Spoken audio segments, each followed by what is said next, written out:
Okay.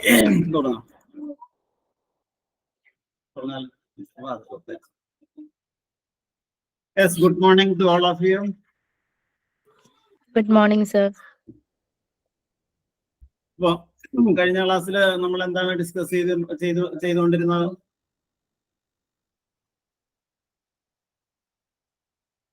വെർബിന്റെ pattern ആണോ? പറയാം. അപ്പോ ഇന്നത്തെ ഈ ക്ലാസ്സിൽ നമ്മൾ ഇത്രയും കാലം പഠിച്ചതിൽ നിന്ന് ചില ചോദ്യങ്ങളാണ് നമ്മളോട് ചോദിക്കുന്നത്. നമ്മൾ പലപ്പോഴും കമാൻഡ് അല്ലെങ്കിൽ അഡ്വൈസ് നൽകാറുണ്ട്. അതുപോലെ നമ്മളോട് മറ്റുള്ള ആളുകൾ കമാൻഡ് ചെയ്യാറുണ്ട്, ഉപദേശിക്കാറുണ്ട്. അതെങ്ങനെ നമുക്ക് ഇംഗ്ലീഷിൽ കമാൻഡ് അല്ലെങ്കിൽ അഡ്വൈസ് ഉണ്ടാക്കാം? അതിനൊരു ഫോം ഉണ്ട്. ആ ഫോം എന്ന് പറഞ്ഞാൽ ഇതാണ്: ഡോണ്ട് എന്ന് ആദ്യം ഉപയോഗിക്കാം. ഡോണ്ട്. പിന്നെ വെർബിന്റെ ആദ്യത്തെ ഫോം ഉപയോഗിക്കാം, പ്ലസ് ഓബ്ജക്റ്റ്. നിങ്ങൾ ആ സ്ട്രക്ചർ ഒന്ന് മനസ്സിലാക്കി വെക്കാം. എന്താണ് കമാൻഡ് അല്ലെങ്കിൽ ഒരു അഡ്വൈസ് നമ്മൾ കൊടുക്കുമ്പോൾ അത്തരത്തിലുള്ള വാക്യങ്ങൾ ഫോം ചെയ്യുന്നതിന് ഒരു സ്ട്രക്ചർ, ഒരു ഘടനയുണ്ട്. ആ ഘടന ഇതാണ്: don't plus base form of the verb, വെർബിന്റെ ആദ്യത്തെ ഫോം ഉപയോഗിക്കുക. ഓബ്ജക്റ്റ് ആവശ്യമാണെങ്കിൽ അതും ഉപയോഗിക്കാം. ഞാനൊരു മലയാളത്തിൽ ഒരു എക്സാമ്പിൾ പറയാം. നിങ്ങൾക്ക് അത് ഇംഗ്ലീഷിലേക്ക് ട്രാൻസ്ലേറ്റ് ചെയ്യാനാണ് നിങ്ങൾ അടുത്തായിട്ട് ശ്രമിക്കുന്നത്. ഇവിടെ തുപ്പരുത്. നിങ്ങൾ ഒരാൾക്ക് കൊടുക്കുന്ന ഒരു നിർദ്ദേശമാണ്, ഒരു കമാൻഡാണ് വിചാരിക്കുക. നിങ്ങൾ ഇവിടെ തുപ്പരുത്. ഈ വാക്യം നമ്മൾ എങ്ങനെ ഇംഗ്ലീഷിൽ പറയും? You don't. നമ്മുടെ നിങ്ങൾ യു എന്ന ആ word ഉപയോഗിക്കണ്ട.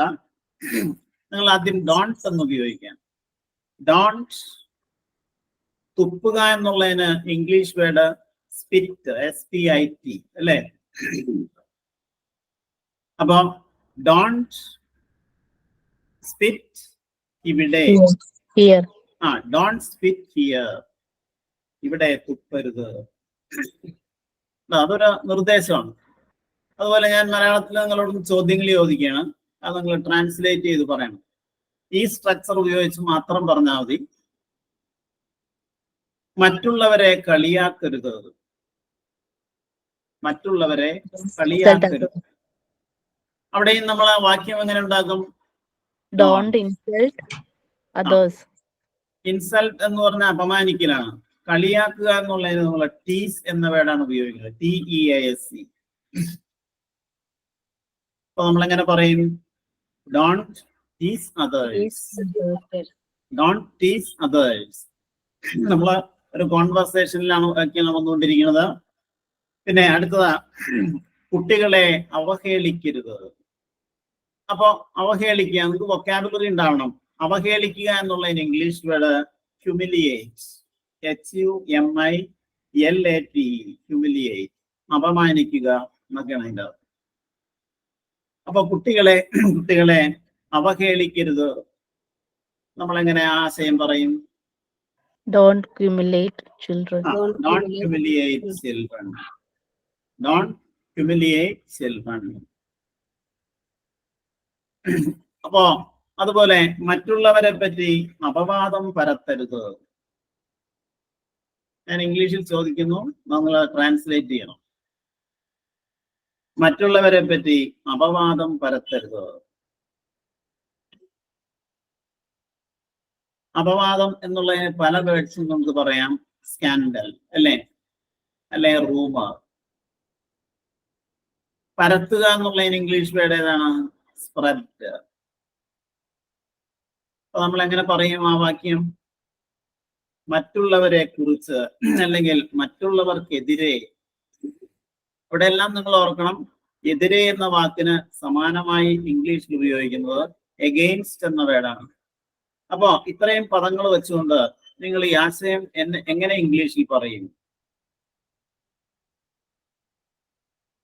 Don't tell rumors against others. Don't tell അല്ല, സ്പ്രെഡ്. പരത്തുക എന്നുള്ളത് നമ്മള് spread, SPREAD. Don't spread rumours against others. Don't spread rumours against others. നിങ്ങൾ മദ്യപിക്കരുത്. ഒരാൾക്ക് ഒരു ഉപദേശം കൊടുക്കണം. അപ്പൊ നമുക്ക് എങ്ങനെ അയാളോട് പറയാം? Don't drink alcohol. Don't drink alcohol. അല്ലെങ്കിൽ don't consume. Don't consume alcohol. നിങ്ങൾ മയക്കുമരുന്ന് ഉപയോഗിക്കരുത്. മലയാളത്തിലെ ഈ വാക്യങ്ങൾ മുഴുവൻ നമ്മൾ ഇംഗ്ലീഷിലേക്ക് ട്രാൻസ്ലേറ്റ് ചെയ്യാനാണ് നമ്മൾ ശ്രമിച്ചുകൊണ്ടിരിക്കുന്നത്. നിങ്ങൾ ഡ്രഗ്സ് ഉപയോഗിക്കരുത്. അപ്പൊ നമുക്ക് അത് പല ആൾക്കാരോടും പറയേണ്ട ഒരു കാലഘട്ടമാണ്. അതുകൊണ്ടാണ് നിങ്ങൾ എങ്ങനെ ആ വാക്യം പറയും? Don't use drugs. Yes, don't use drugs. അപ്പൊ ഇതുപോലെ നമ്മൾ നിത്യ ജീവിതത്തിൽ ഉപയോഗിക്കുന്ന മലയാളത്തിലെ വാക്യങ്ങളെ ഇംഗ്ലീഷിലേക്ക് നമ്മൾ ട്രാൻസ്ലേറ്റ് ചെയ്യലാണ് അടുത്ത പ്രക്രിയ. മറ്റുള്ളവരെ നിരുത്സാഹപ്പെടുത്തരുത്. പറയാമോ? മറ്റുള്ളവരെ നിരുത്സാഹപ്പെടുത്തരുത്. നിരുത്സാഹപ്പെടുത്തുക എന്നുള്ളതിനപ്പോ ഇംഗ്ലീഷ് വേർഡ് നിങ്ങൾ അറിഞ്ഞിരിക്കണം. നിരുത്സാഹപ്പെടുത്തുക എന്ന് പറഞ്ഞാൽ ഡിസ്കറേജ്. നമ്മൾ എങ്ങനെ പറയും ആ വാക്യം? Don't discourage others. Don't discourage others. Don't discourage others. നിങ്ങളുടെ തെറ്റുകൾ നീതീകരിക്കരുത്. നിങ്ങളുടെ തെറ്റുകൾ നീതീകരിക്കരുത്. നീതീകരിക്കുക എന്നുള്ള ഇംഗ്ലീഷ് വേർഡ് ജസ്റ്റിഫൈ. ചിലപ്പോ പല വാക്കുകളും നിങ്ങൾക്ക് അറിയില്ലാത്തതായിരിക്കാം. അത് നിങ്ങൾ എവിടെയെങ്കിലും എഴുതി വെക്കാം. ഇതിന്റെ തെറ്റുകൾ നീതീകരിക്കരുത്. നീതീകരിക്കുക എന്നുള്ളതിന് പദം ജസ്റ്റിഫൈ. നമ്മൾ എങ്ങനെ പറയും? Don't justify your Mistakes. Don't justify your mistakes. അല്ലോ, മനസ്സിലായോ? നിങ്ങള് എപ്പോഴും ദേഷ്യപ്പെടരുത്. നമ്മൾ പറയാറുണ്ടോ സാധാരണ? നിങ്ങൾ ദേഷ്യപ്പെടരുത്. അതെങ്ങനെ നമ്മൾ ഇംഗ്ലീഷിൽ പറയും?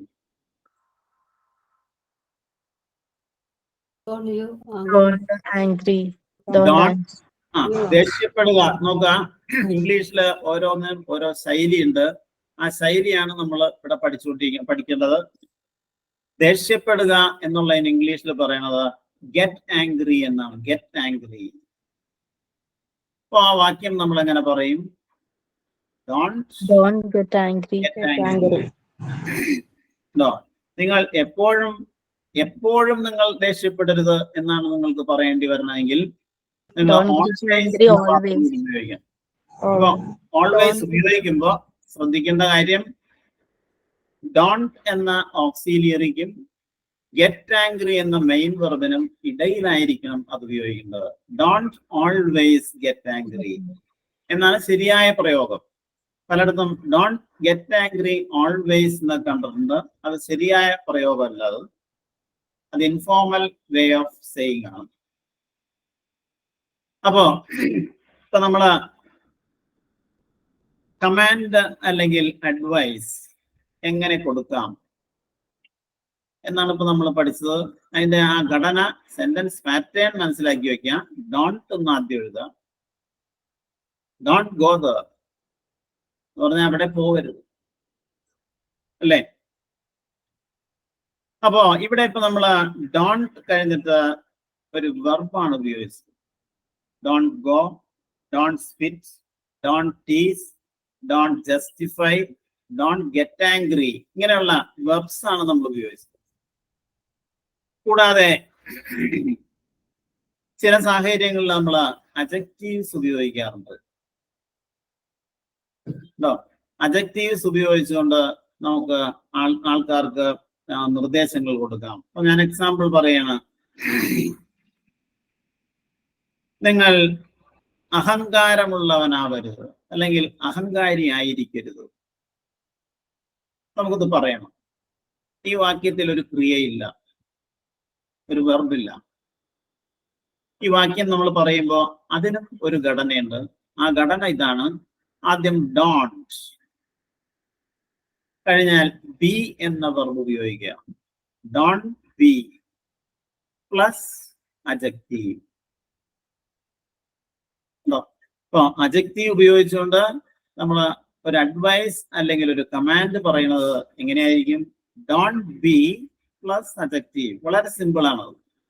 നിങ്ങൾ അഹങ്കാരിയായിരിക്കരുത്, അല്ലെങ്കിൽ അഹങ്കാരമുള്ളവനായിരിക്കരുത്. നമ്മൾ എങ്ങനെ പറയും? Don't B. അഹങ്കാരമുള്ള പല വാക്കുകളുണ്ട്. അതിൽ ഏറ്റവും കൂടുതലായിട്ടും സാമാന്യം ഉപയോഗിക്കുന്നത് അറോഗന്റ് എന്ന വേർഡാണ്. ARROGANT. അറോഗന്റ് എന്ന് പറഞ്ഞാൽ അഹങ്കാരമുള്ള. അപ്പൊ നോക്കാം, ഡോണ്ട് ബി അറോഗന്റ്. അപ്പോ നിങ്ങൾ അസൂയ ഉളവാക്കരുത്, അല്ലെങ്കിൽ അസൂയ ഉള്ളവനായിരിക്കരുത്. നമ്മൾ എങ്ങനെ പറയും ആ വാക്യം? Don't be jealous. Don't be jealous. അതിന്റെ ആ സ്ട്രക്ചർ ആണ് നിങ്ങൾ മനസ്സിലാക്കേണ്ടത്. ഇവിടെ അജക്റ്റീവ്സ് മാത്രം ഉപയോഗിക്കുന്നുള്ളൂ. അപ്പൊ നിങ്ങൾ ഡോണ്ട് ബി എന്ന് ഉപയോഗിക്കുക. Don't be jealous. നിങ്ങൾ നിസ്സാരനായിരിക്കരുത് എന്നപ്പോ നിങ്ങൾ എങ്ങനെ പറയും? Don't be silly. ഉണ്ടോ? നമുക്ക് ഒരു സാഹചര്യത്തിൽ പറയേണ്ട ആ വേർഡ്സ് നമുക്ക് അറിഞ്ഞിരിക്കണം. അപ്പൊ നമ്മൾ അടുത്തായിട്ട്, അപ്പൊ നിങ്ങൾ പെട്ടെന്ന് അടുത്തത്, നിങ്ങൾ അനുസരണ ഇല്ലാത്തവരായിരിക്കരുത്. നിങ്ങളെ ഒബീഡിയന്റ് എന്ന് പറഞ്ഞാൽ അനുസരണയുള്ള. അപ്പൊ അനുസരണ ഇല്ലാത്ത എന്നർത്ഥം കിട്ടാൻ നിങ്ങൾ എന്ത് വേണം? അതിനോടൊപ്പം ഡിസ് എന്ന് ചേർത്താൽ മതി. Don't be disobedient. മറ്റുള്ളവരോട് നിങ്ങൾ അനുസരണ ഉള്ളവരായിരിക്കരുത് എന്നാണ് നമുക്ക് പറയേണ്ടതെങ്കിൽ don't be disobedient to others. ഉണ്ടോ? ഇപ്പൊ ഒരു സെന്റൻസ് നമുക്ക് നമ്മുടെ ആവശ്യമനുസരിച്ച് നമുക്ക് നീട്ടാം. പക്ഷെ ഉപയോഗിക്കുന്ന വാക്കുകൾക്കാണ് ഇവിടെ പ്രാധാന്യം. അടുത്തത്, നിങ്ങൾ ഉത്തരവാദിത്ത ബോധം ഇല്ലാത്തവരായിരിക്കരുത്. ഉത്തരവാദിത്വം ഇല്ലാത്ത ആൾക്കാരായിരിക്കരുത്. നമ്മൾ പറയാറുണ്ട് സാധാരണ. എങ്ങനെ പറയും ഇംഗ്ലീഷിൽ? Don't be irresponsible. എന്താ റെസ്പോൺസിബിൾ? അതിന്റെ ഓപ്പോസിറ്റ് ആണ് ഇറസ്പോൺസിബിൾ. നമ്മൾ നേരത്തെ ഒബീഡിയന്റ് പറഞ്ഞില്ലേ? ഒബീഡിയന്റ് എന്ന വാക്കിന് മുന്നിൽ ഒരു പ്രിഫിക്സ് ചേർത്തു, DIS. ഞാൻ പ്രിഫിക്സ് ആൻഡ് സഫിക്സ് എന്താണെന്ന് നമുക്ക് ഇപ്പൊ പറഞ്ഞുതരാം വ്യക്തമായിട്ട്. നോക്കാം. അപ്പൊ ആദ്യം നമ്മൾ ഇപ്പൊ ഈ സെന്റൻസ് കൺസ്ട്രക്ഷനിലേക്ക് ഒന്ന് കിടക്കാം. ഗ്രാമറിന്റെ ഏതാണ്ട് ഭാഗങ്ങളൊക്കെ നമ്മുടെ ഒരു പരിധി വരെ തീർന്നതാണ്.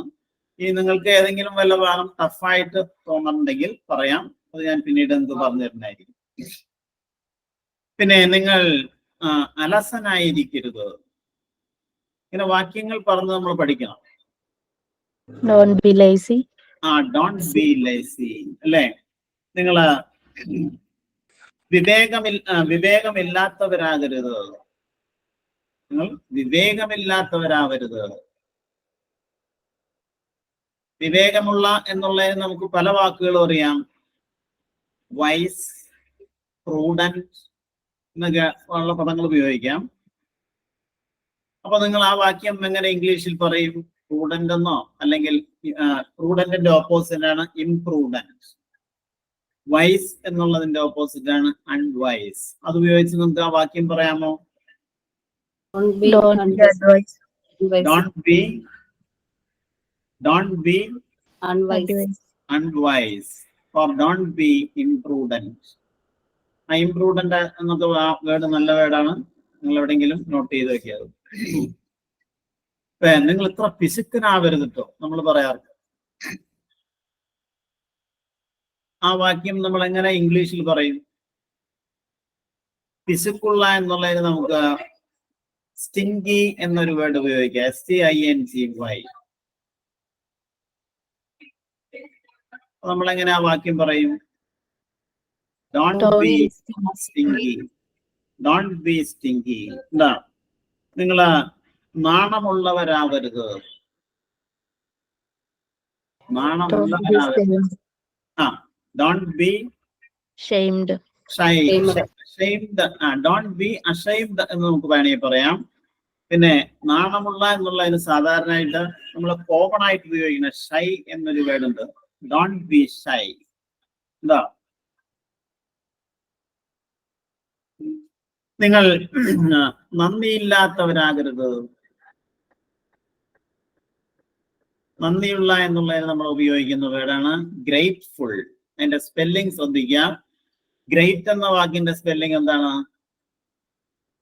GRAT എന്നാണ്. ബട്ട് ഗ്രേറ്റ്ഫുള്ളിന്റെ സ്പെല്ലിംഗ് GRATEFUL എന്നാണ്. പലർക്കും മാറിപ്പോകാറുള്ള ഒന്നാണ്, അതുകൊണ്ടാണ് പ്രത്യേകം പറഞ്ഞത്. GRATEFUL. ഗ്രേറ്റ്ഫുൾ. ഗ്രേറ്റ്ഫുൾ എന്ന് പറഞ്ഞാൽ നന്ദിയുള്ള. നിങ്ങൾ നന്ദി ഇല്ലാത്തവരാകരുത്. ഇങ്ങനെ പറയും. Ungrateful. Yes, don't be ungrateful. എന്താ? നിങ്ങൾ തിടുക്കമുള്ളവരാവരുത്. തിടുക്കമുള്ള എന്നുള്ള ഇംഗ്ലീഷ് വേർഡ് ഉടനെ നിങ്ങളുടെ മനസ്സിൽ ഓടിയെത്തിക്കൊള്ളണം. ഹാസ്റ്റി അല്ലേ? അപ്പൊ നിങ്ങൾ എങ്ങനെ പറയാ വാക്യം? Don't be fast. Don't be hasty അല്ലേ? അപ്പോ നമുക്ക് എങ്ങനെ ഇംഗ്ലീഷിൽ അഡ്വൈസ് കൊടുക്കാം എന്നാണ് ഇപ്പൊ നിങ്ങളോട് പറഞ്ഞത്. നെക്സ്റ്റ്, ഈ പ്രിഫിക്സ് ആൻഡ് സഫിക്സ് എന്താണെന്ന് നിങ്ങൾക്ക് വ്യക്തമായിട്ട് അറിയാമോ?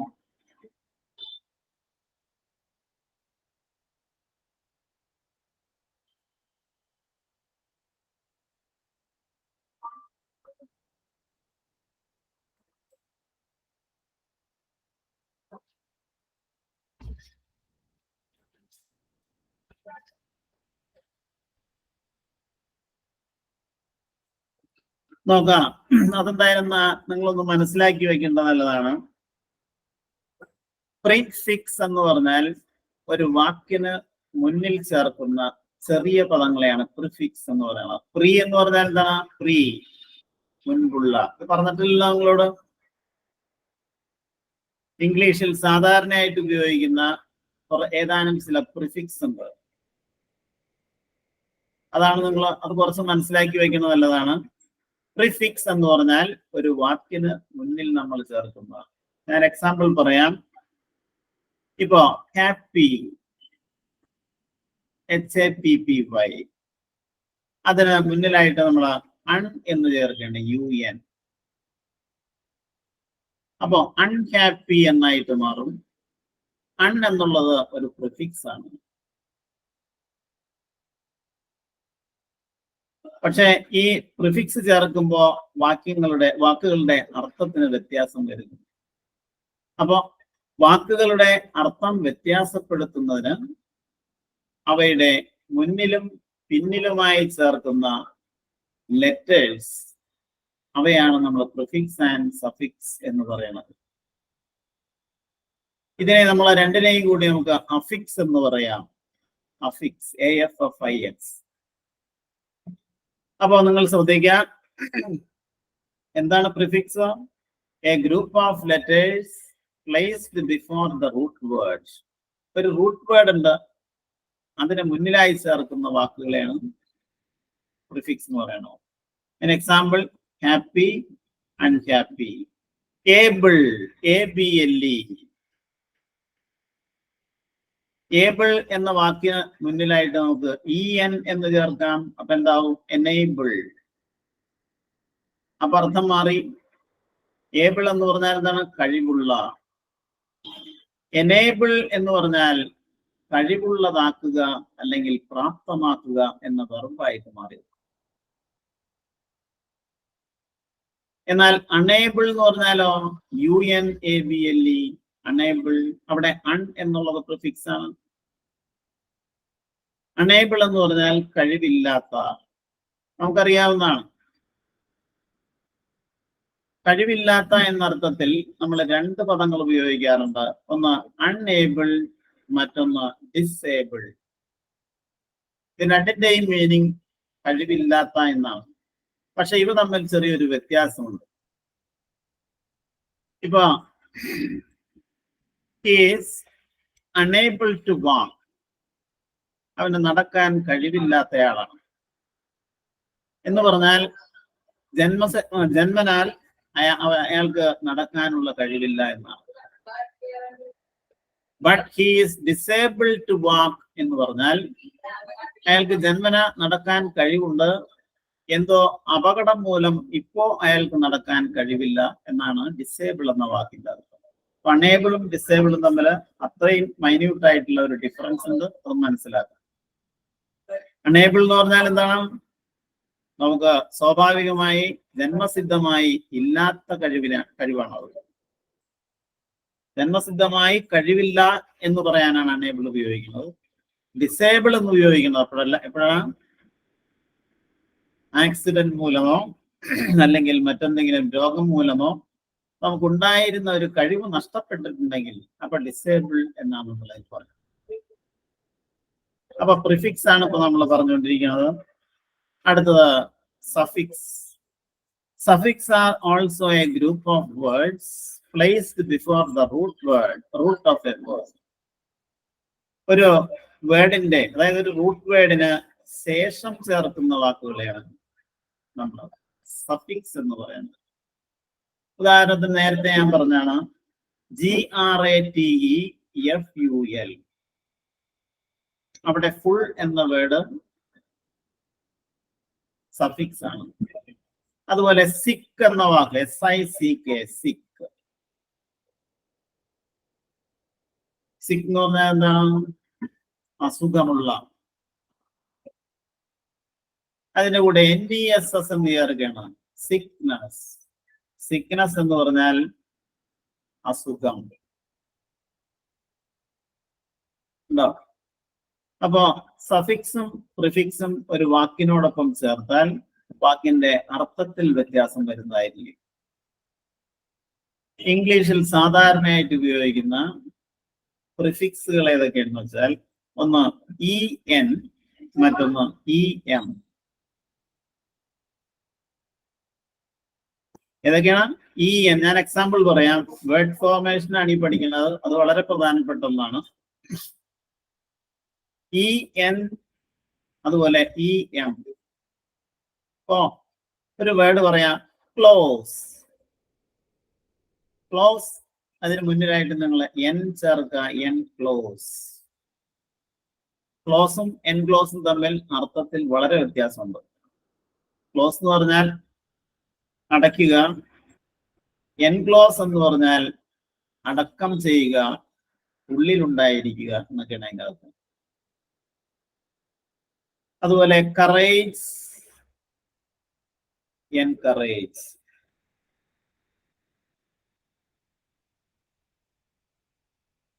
അപ്പൊ ഇതാണ് സാധാരണയായിട്ട് ഇംഗ്ലീഷിൽ ഉപയോഗിക്കുന്ന പ്രിഫിക്സ് ധാരാളം ഉണ്ട്. അതിലൊന്നാണ് UN. അൺ എന്ന വാക്കിന്റെ അർത്ഥം നോട്ട് എന്നാണ്. നിങ്ങൾ ഒരു വാക്കിന്റെ മുന്നിലായിട്ട് അൺ എന്ന പ്രിഫിക്സ് ചേർത്താൽ അതിന്റെ നേരെ വിപരീത അർത്ഥമായിരിക്കും ലഭിക്കുന്നത്. ഉദാഹരണത്തിന് ഫെയർ, ഭംഗിയുള്ള. അൺഫെയർ, ഭംഗിയില്ലാത്ത. Friendly, unfriendly. നോൺ, KNOWN, അറിയപ്പെട്ട. അൺനോൺ. അപ്പോ നോട്ട് എന്ന അർത്ഥത്തിൽ ഉപയോഗിക്കുന്ന ഒന്നാണ് അൺ എന്ന പ്രിഫിക്സ്. ഇതുപോലെ നോട്ട് എന്ന അർത്ഥത്തിൽ ഉപയോഗിക്കുന്ന മറ്റൊരു പ്രിഫിക്സ് കൂടി ഉണ്ട്, DIS. ഡിസ് എന്ന് പറഞ്ഞാൽ നോട്ട് നെഗറ്റീവ് അർത്ഥം കിട്ടാൻ വേണ്ടി ഉപയോഗിക്കുന്ന ഒന്നാണ്. ഇപ്പോ അപ്പിയർ. അപ്പിയർ എന്ന് പറഞ്ഞാൽ എന്താണ്? കാണപ്പെടുക. അതിന് മുന്നിലായി നിങ്ങൾ ഡിസ് എന്ന് ചേർക്കുക, അപ്പൊ എന്താവും? ഡിസപ്പിയർ, അപ്രത്യക്ഷമാവുക. നേരെ വിപരീത അർത്ഥമായി. ഓണസ്റ്റ്, ഡിസ് നേർത്താൽ എന്താവും?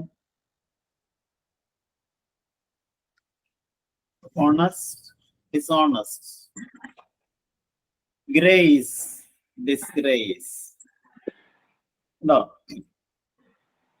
അതുപോലെ ഇൻ എന്ന ഒരു പ്രിഫിക്സ് ഉണ്ട്.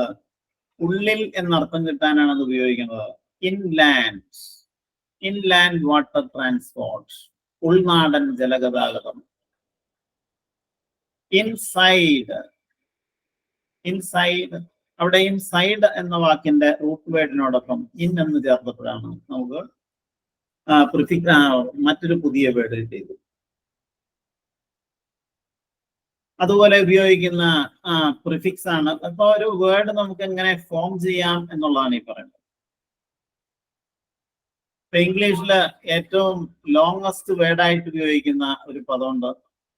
ആ പദം ഞാൻ നിങ്ങളോട് പറയാം. അത് സഫിക്സും പ്രിഫിക്സും ചേർത്തിട്ട് ഉണ്ടാക്കിയെടുത്തിട്ടുള്ളതാണ്. യഥാർത്ഥത്തിൽ അതല്ല എങ്കിലും അതാണ് പൊതുവെ അംഗീകരിക്കപ്പെട്ടിരിക്കുന്ന. ആ വേർഡ് ഇതാണ്: ആന്റി ഡിസെസ്റ്റാബ്ലിഷ്മെന്റേറിയനിസം.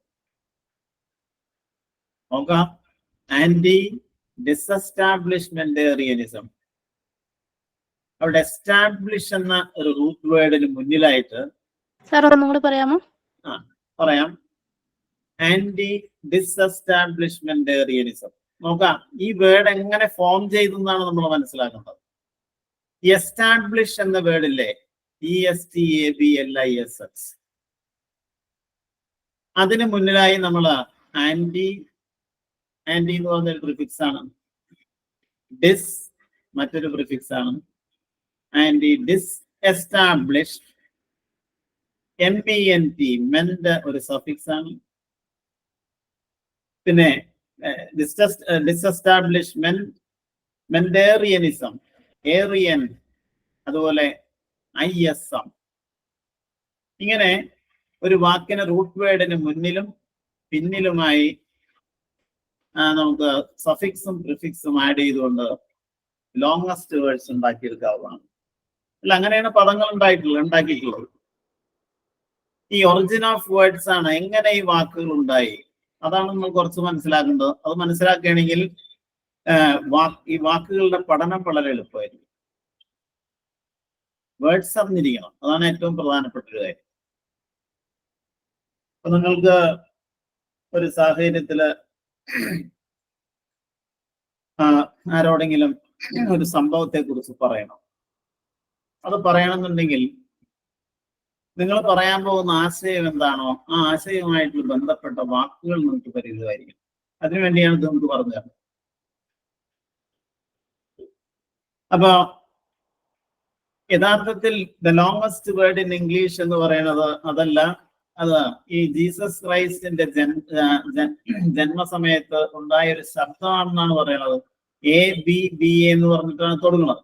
പക്ഷെ അതിനൊരു എക്സാക്ട് പ്രൊനൗൺസിയേഷൻ ഇല്ല. നെക്സ്റ്റ്,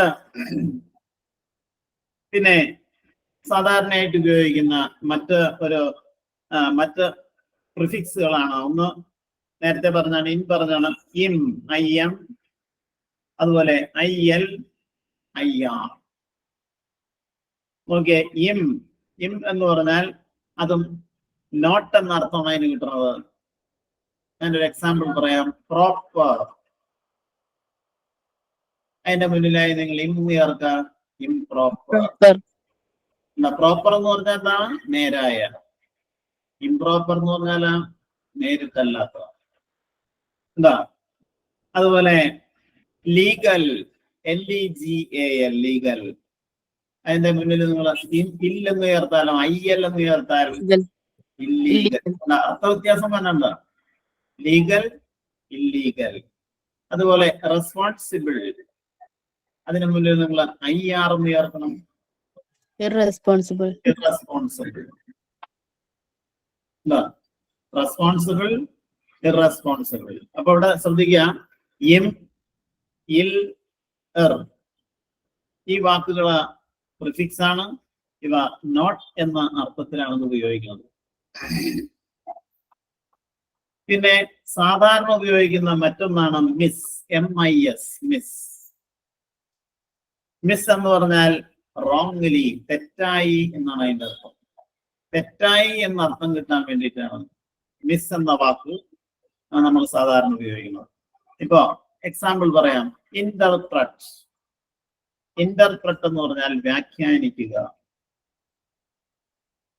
അതിന്റെ മുന്നിലായി നിങ്ങൾ മിസ് എന്ന് ചേർത്തേ.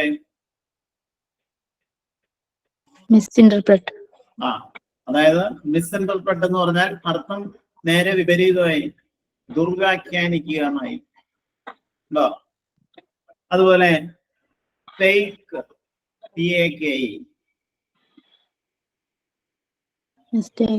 മിസ്റ്റേക്ക് അർത്ഥവ്യത്യാസമായി അല്ലെ. അണ്ടർസ്റ്റാൻഡ്, അണ്ടർസ്റ്റാൻഡ് എന്ന് പറഞ്ഞാൽ മനസ്സിലാക്കുക. മിസ്അണ്ടർസ്റ്റാൻഡ് എന്ന് പറഞ്ഞാൽ നേരെ വിപരീതാർത്ഥമായി, തെറ്റിദ്ധരിക്കുക എന്നായി. അല്ല, സഫിക്സുകളും പ്രിഫിക്സിന്റെയും ഉപയോഗമാണ് നിങ്ങൾ ഇന്ന് പറഞ്ഞുകൊണ്ടിരിക്കുന്നത്. അത് വളരെ നമുക്ക് അത്യാവശ്യമായിട്ടുള്ള സംഭവമാണ് അത്. അതുപോലെ റീ എന്ന ഒരു പ്രിഫിക്സ് ഉണ്ട്, RE. റീ എന്ന് പറഞ്ഞാൽ അതിന്റെ അർത്ഥം എഗെയിൻ എന്നാണ്, വീണ്ടും. ഉണ്ടോ? അപ്പോ ഡിസ്കവർ എന്നൊരു വേർഡ് പറയണം, കണ്ടുപിടിക്കുക. റീഡിസ്കവർ എന്ന് പറഞ്ഞാൽ എന്തായിരിക്കും? വീണ്ടും കണ്ടെത്തുക.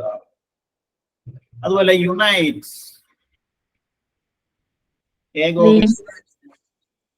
അവിടെ റീയുണൈറ്റ്. അതുപോലെ ധാരാളം വാക്കുകളുണ്ട്. Turn, return.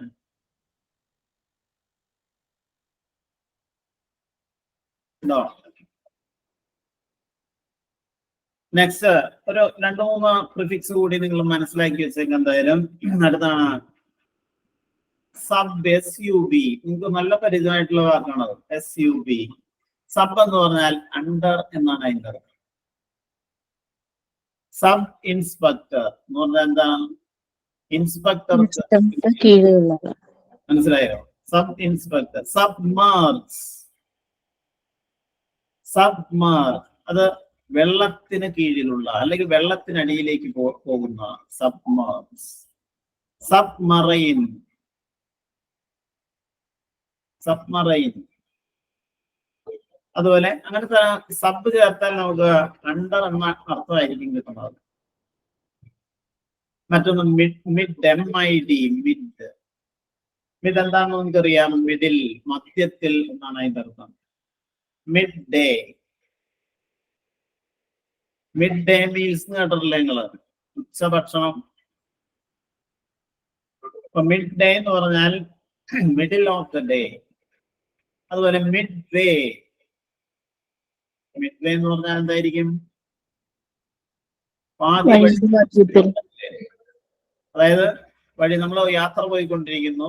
Mid way we halted somewhere to take our food. Midway എന്ന് പറഞ്ഞാൽ പോകുന്ന വഴി മധ്യേ പകുതിയായപ്പോൾ മിഡ്വേയിൽ വെച്ച് ഞങ്ങൾ ഭക്ഷണം കഴിക്കാൻ വാഹനം നിർത്തി. അതുപോലെ മിഡ് സമ്മർ, മിഡ് സമ്മർ എന്ന് പറഞ്ഞാൽ എന്തായിരിക്കും? സമ്മറിന്റെ മധ്യത്തിൽ. ഉണ്ടോ?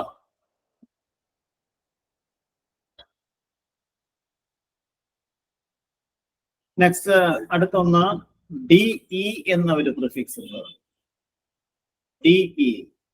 DE എന്ന പ്രിഫിക്സ് ചേർത്താൽ വാക്ക് നേരെ ഓപ്പോസിറ്റ് ആയിട്ട് മാറും. അപ്പൊ നോക്കാം. വാല്യൂ എന്ന വാക്കിന്റെ അർത്ഥം വെർബായിട്ട് ഉപയോഗിക്കുമ്പോൾ എന്താണ്? വാല്യൂ, വില കൽപ്പിക്കുക അല്ലെ, വില കൽപ്പിക്കുക അല്ലെ, മൂല്യം കാണുക അല്ലെ. ഡീപ് വാല്യൂ എന്ന് പറഞ്ഞാൽ എന്തായിരിക്കും? വില കൽപ്പിക്കാതിരിക്കുക. എന്താ? Rail, RAIL, rail. സാധാരണ ട്രെയിനുമായി ബന്ധപ്പെട്ട് നമ്മൾ പലപ്പോഴും കാണാറുള്ള വേർഡാണ്. എ ട്രെയിൻ ഡീറെയിൽഡ്, പാളം തെറ്റുക എന്ന അർത്ഥമായിരിക്കും അതിനർത്ഥം അവിടെ വരണം. ലാസ്റ്റ് ഒരു വേർഡും കൂടി ഉണ്ട്, സാധാരണയായിട്ട് ഉപയോഗിക്കുന്നതാണ് നിങ്ങളോട് പറയണത്, ഇന്റർ, INTER. ഇന്റർ എന്ന് പറഞ്ഞാൽ ബിറ്റ്വീൻ എന്നാണ് അതിന്റെ അർത്ഥം, ഇടയിൽ.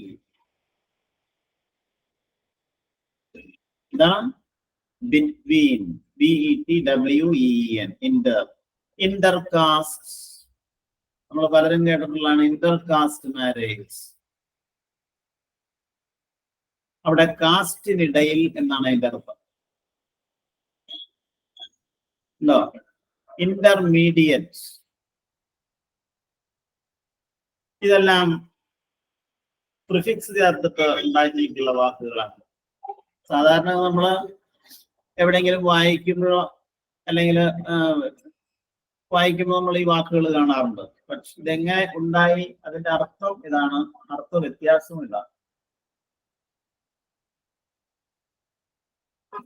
പ്രിഫിക്സിനെ കുറിച്ചല്ലേ നിങ്ങളോട് പറഞ്ഞത്. ഇതുപോലെ തന്നെ വേർഡ്സ് ഫോം ചെയ്യാൻ നമ്മൾ ചില പ്രധാനപ്പെട്ട സഫിക്സുകൾ ഉപയോഗിക്കാറുണ്ട്. അതിലൊന്നാമത്തേതാണ് ISM.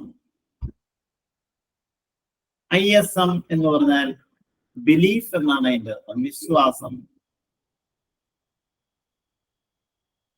നമ്മൾ പറയാറുണ്ട് കമ്മ്യൂണിസം, അതുപോലെ ജൂദായിസം, സ്കെപ്റ്റിസിസം, എസ്കേപ്പിസം. അപ്പൊ ഒരു വിശ്വാസധാരയെ കുറിക്കാൻ ഉപയോഗിക്കുന്ന ഒരു സഫിക്സ് ആണ് ISM. നെക്സ്റ്റ് നേരത്തെ ഞാൻ പറഞ്ഞാണ് MENT, മെന്റ്. അതും ഒരു സഫിക്സ് ആണ്. മെന്റ് എന്ന സഫിക്സ് ഉപയോഗിക്കുന്ന ഒരു കണ്ടീഷൻ അല്ലെങ്കിൽ ഒരു അവസ്ഥയെ കാണിക്കാനാണ്. അപ്പൊ ആർഗ്യൂ എന്ന് പറഞ്ഞാൽ എന്താണ്? ആർഗ്യൂ, വാദിക്കുക. അതിനോടൊപ്പം മെന്റ് എന്ന് ചേർത്തെ ആർഗ്യുമെന്റ്. ആർഗ്യുമെന്റ് എന്ന് പറഞ്ഞാൽ വാദം, പ്രതിവാദം അല്ലെങ്കിൽ തർക്കം, ഒരു കണ്ടീഷനാണ്. അപ്പൊ മെന്റ് എന്ന് ചേർത്ത് കഴിഞ്ഞപ്പോ അർത്ഥം മാറി, അതൊരവസ്ഥയായി മാറി. Enhance, enhancement. ഇനി അടുത്തത് TION അതുപോലെ SION എന്നീ രണ്ട് പ്രിഫിക്സുകൾ, സഫിക്സുകൾ ഉപയോഗിക്കാറുണ്ട്. അത് ഉപയോഗിച്ചാൽ ഒരു പൊസിഷൻ, ഒരു സ്റ്റേറ്റ്, ഒരു അവസ്ഥയായിരിക്കും അത് കാണിക്കുന്നത്. ഉദാഹരണത്തിന് പൊസിഷൻ, പോസ് എന്ന വേർഡിനോടൊപ്പം TION ചേർത്തിട്ടുണ്ടാക്കിയിട്ടുള്ള വേർഡാണ് പൊസിഷൻ. അതുപോലെ പ്രൊമോട്ട്, പ്രൊമോഷൻ.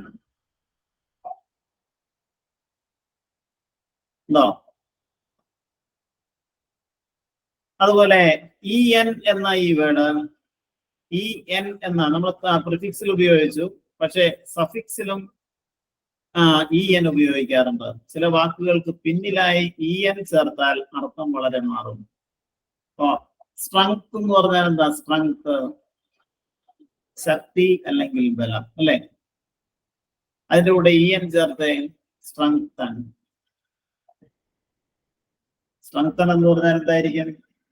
ബലപ്പെടുത്തുക. EN ചേർത്തപ്പോ അത് ബിക്കം എന്ന അർത്ഥമാണ് അതിന് കിട്ടുന്നത്.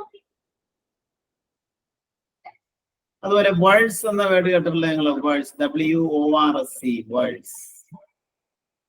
Bad, worse, worst. ബാഡ് എന്ന ആജക്റ്റീവിന്റെ 3 ഡിഗ്രീസ് ആണ് പറഞ്ഞത്. ബാഡ് എന്ന് പറഞ്ഞാൽ മോശമായ, വേഴ്സ് എന്ന് പറഞ്ഞാൽ എന്തായിരിക്കും? എന്റെ മലയാളത്തിലെ അർത്ഥം നിങ്ങൾ മനസ്സിലാക്കേണ്ടത്. ബാഡ് എന്ന് പറഞ്ഞാൽ മോശമായ, വേഴ്സ് എന്തായിരിക്കും? കുറച്ചുകൂടി മോശമായ. വേഴ്സ്റ്റ്, WORST, വേഴ്സ്റ്റ് എന്ന് പറഞ്ഞാലോ ഏറ്റവും മോശമായ. അതിനപ്പുറത്തേക്ക് മോശമില്ല. അത് ഡിഗ്രീസ് ഓഫ് കമ്പാരിസൺ പറഞ്ഞപ്പോ നിങ്ങളോട് പറഞ്ഞെന്ന് എനിക്ക് തോന്നുന്നുണ്ട്. അതോട്ടെ. അപ്പൊ വേഴ്സ് എന്ന വാക്കിന്റെ കൂടെ നിങ്ങൾ EN ചേർത്ത് നോക്കിയേ. എന്താവും? Person. വേഴ്സൺ. വേഴ്സൺ എന്ന് പറഞ്ഞാൽ മോശമാവുക. The patient's condition worsened day by day. The patient's condition worsened. WORSENED. Worsened day by day. ഓരോ ദിവസം കൂടുന്തോറും രോഗിയുടെ അവസ്ഥ മോശമായിക്കൊണ്ടിരിക്കുന്നു. ദൈനംദിനം രോഗിയുടെ അവസ്ഥ മോശമായി. അങ്ങനെയുള്ള ആ വേർഡ്, ഒരു വേർഡ് നിങ്ങൾ എങ്ങനെ ഫോം ചെയ്യാം അത് നിങ്ങൾക്ക് അറിയാമെന്നുണ്ടെങ്കിൽ ഇതുപോലെ ഏത് സെന്റൻസ് വേണമെങ്കിലും നിങ്ങൾക്ക് ഉണ്ടാക്കാവുന്നതായിരിക്കും. But for this we have to practise. അതിന് നമ്മൾ പ്രാക്ടീസ് ചെയ്യണം, എന്നാലും അത് കിട്ടുള്ളൂ. അപ്പോ സ്ട്രെങ്തൻ, വേഴ്സൺ, അങ്ങനെ ധാരാളം വാക്കുകളുണ്ട്. അതുപോലെ IFY അല്ലെങ്കിൽ FY എന്നിങ്ങനെയുള്ള സഫിക്സ് ഉപയോഗിക്കാറുണ്ട്.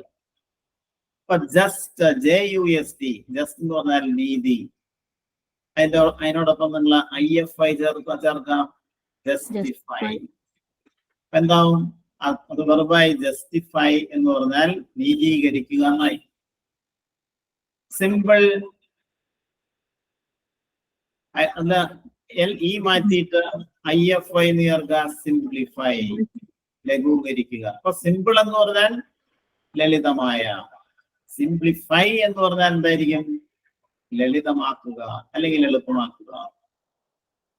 മാഗ്നിഫൈ, സാറ്റിസ്ഫൈ എന്നിങ്ങനെയുള്ള വാക്കുകളൊക്കെ ഇതിന് ഉദാഹരണങ്ങളാണ്.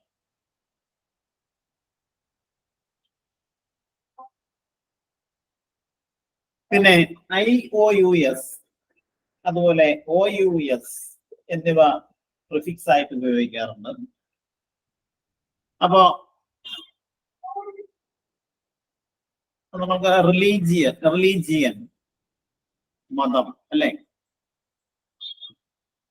റിലീജിയസ് എന്ന OUS ചേർത്ത് നമുക്ക് ഉണ്ടാക്കിയെടുത്തിട്ടുള്ള ഒരു വേർഡാണ് റിലീജിയസ്. അർത്ഥം മാറി. റിലീജിയൻ എന്ന് പറഞ്ഞാൽ മതം, നൗൺ ഫോം ആണ്. റിലീജിയസ് എന്ന് പറഞ്ഞാൽ അഡ്ജക്റ്റീവായി മതപരമായ എന്നായി. റെഡിക്യൂൾ, RIDUCLE, റെഡിക്യൂൾ എന്ന് പറഞ്ഞാൽ പരിഹസിക്കുക. ഈ മാറ്റിയിട്ട് നിങ്ങൾ OUS ചേർക്കുക, റെഡിക്യുലസ്. റെഡിക്യുലസ് എന്ന് പറഞ്ഞാൽ പരിഹാസ്യമായ. നെക്സ്റ്റ് ISH എന്ന വേർഡ് ഉപയോഗിക്കുന്നത് സാധാരണ ഒരു ഒരു ക്വാളിറ്റിയെ കാണിക്കാനാണ്. ഇപ്പൊ ചൈൽഡിഷ്, സ്ലീപ്പിഷ് അല്ലെങ്കിൽ സീപ്പിഷ്. ചൈൽഡിഷ് എന്ന് പറഞ്ഞാൽ കുട്ടികളെ പോലുള്ള അല്ലെ, ബാലിശമായ എന്ന് നമ്മൾ പറയും. നെക്സ്റ്റ് IVE എന്ന ഒരു സഫിക്സ് ഉപയോഗിക്കും. IVE എന്ന് പറഞ്ഞാൽ അത് ഒരു നേച്ചർ അല്ലെങ്കിൽ ഒരു സ്വഭാവത്തെ കാണിക്കാനാണ്. നോക്കാം. ഇപ്പൊ ഇൻക്യൂസിറ്റീവ്, ഇൻഫോർമേറ്റീവ്, അറ്റൻറ്റീവ്, ഈ വാക്കുകളെല്ലാം നമുക്ക് IVE ചേർത്തിട്ടുണ്ടാക്കിയിട്ടുള്ള വേർഡ്സ്. IVE എന്ന സഫിക്സ് ചേർത്തിട്ടുണ്ടാക്കിയിട്ടുള്ള. പിന്നെ വളരെ പ്രധാനപ്പെട്ട ഒന്നാണ് LESS, LESS. IVE ചേർത്തിട്ട് ഒന്നുകൂടെ പറയോ, നെറ്റ് പോയായിരുന്നു. IVE, ഇൻക്യൂസിറ്റീവ്നെസ്. ഇൻക്യൂസിഷൻ എന്ന് പറഞ്ഞാൽ അന്വേഷണം. ഇൻക്യൂസിറ്റീവ് എന്ന് പറഞ്ഞാൽ അന്വേഷണ തൽപരതയുള്ള. ഇൻക്യൂസിറ്റീവ്. ഇൻഫോർമേഷൻ എന്ന് പറഞ്ഞാൽ നിങ്ങൾക്കറിയാം, അറിവ്. ഇൻഫോർമേറ്റീവ് എന്ന് പറഞ്ഞാൽ എന്തായിരിക്കും? അറിവ് നൽകുന്ന. An informative speech, അറിവ് നൽകുന്ന ഒരു സംഭാഷണം. അറ്റൻറ്റീവ്, ശ്രദ്ധയുള്ള. നെക്സ്റ്റ് ലെസ് എന്ന രണ്ട് സഫിക്സ് കൂടി ഉണ്ട്, LESS, ലെസ്. ലെസ് എന്ന് പറഞ്ഞാൽ അതിന്റെ അർത്ഥം വിത്തൗട്ട്, കൂടാതെ അല്ലെങ്കിൽ ഇല്ലാതെ എന്നാണ് അതിന്റെ അർത്ഥം. അപ്പൊ മീനിങ് എന്ന വേർഡ് എടുക്കുക നമ്മൾ അതിനോടൊപ്പം LESS എന്ന ആ സഫിക്സ് ചേർക്കാം. Meaning less. മീനിങ് എന്ന് പറഞ്ഞാൽ അർത്ഥം. മീനിങ് ലെസ് എന്ന് പറഞ്ഞാൽ അർത്ഥമില്ലാത്ത എന്ന അർത്ഥമായി മാറിയായി. ഹോപ്പ് എന്ന് പറഞ്ഞാൽ HOP, ഹോപ്പ്, പ്രതീക്ഷ. പ്രതീക്ഷ. ഹോപ്പ്ലെസ്, പ്രതീക്ഷയില്ലാത്ത. ഹോം, വീട്, ഭവനം. ഭവനം. ഹോംലെസ്, ഭവനമില്ലാത്ത. ഭവനമില്ലായ. അപ്പോ WARDS, വാർഡ്സ് എന്ന ഒരു സഫിക്സ് ഉണ്ട്. അത് വളരെ പ്രധാനപ്പെട്ട ഒന്നാണ്. ഒരു ഡയറക്ഷനെ കാണിക്കാൻ, നേർക്ക് എന്ന അർത്ഥം കിട്ടാനാണ്. മലയാളത്തിൽ നമുക്ക് വ്യക്തമായിട്ട് പറയാൻ നേർക്ക് അല്ലെങ്കിൽ ഒരു ഡയറക്ഷനെ കാണിക്കാൻ ആണ് ആ വാക്ക് ഉപയോഗിക്കുന്നത്. നമുക്കറിയാം ടവേർഡ്സ് എന്ന വേർഡ് കേട്ടിട്ടുള്ള TOWARDS. ടവേർഡ്സ് എന്നാണ് അതിന്റെ ഉച്ചാരണം. ടവേർഡ്സ് എന്ന് പറഞ്ഞാൽ ഇന്ന ദിക്കിലേക്ക്, ഇന്ന ഡയറക്ഷനിലേക്ക് എന്നാണ് ആ വാക്കിന്റെ അർത്ഥം. ബാക്ക്വേർഡ്സ് നമ്മൾ പറയാറുണ്ട്. ബാക്ക്വേർഡ്സ് അവിടെ വേർഡ്സ് ചേർത്ത് കഴിഞ്ഞപ്പോ പുറകിലേക്ക് എന്ന ഒരർത്ഥമാണ് അതിന് കിട്ടുന്നത്. ഇതാണ് സാധാരണയായിട്ട് ഉപയോഗിക്കുന്ന പ്രിഫിക്സ് ആൻഡ് സഫിക്സ്.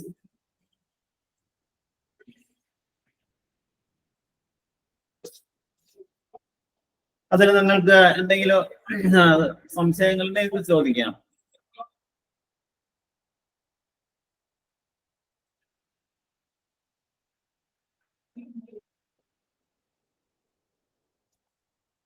ശരി, അടുത്തതാണ്.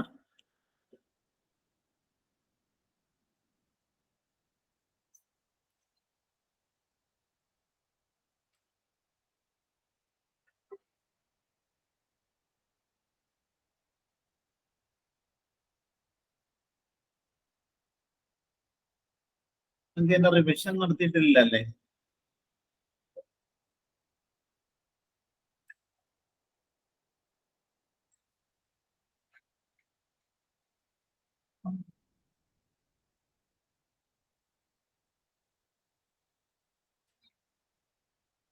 അടുത്തൊരു ഭാഗം ഇനി ഏതാണെന്ന് നോക്കട്ടെ, നമുക്ക് പറയാൻ.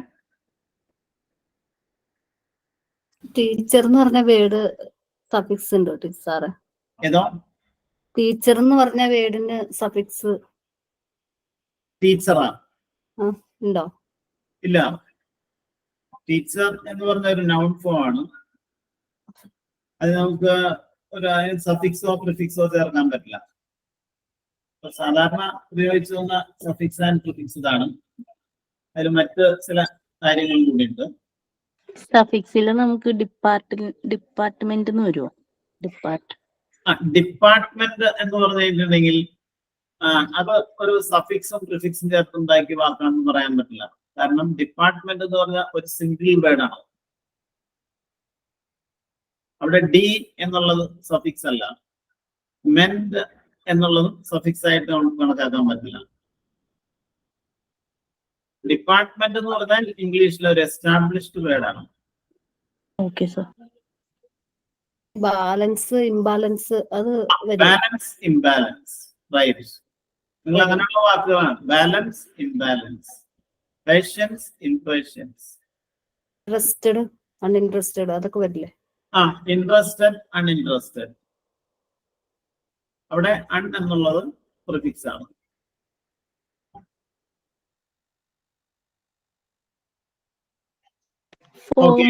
ഫോമും വരുമോ?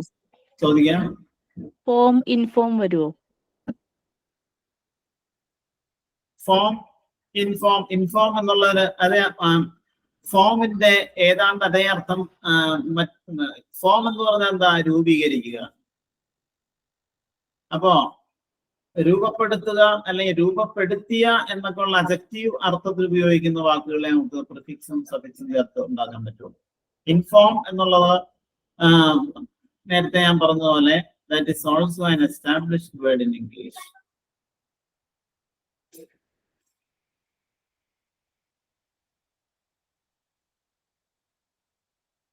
അതുപോലെ ബ്യൂട്ടിഫുൾ എന്ന് പറയും.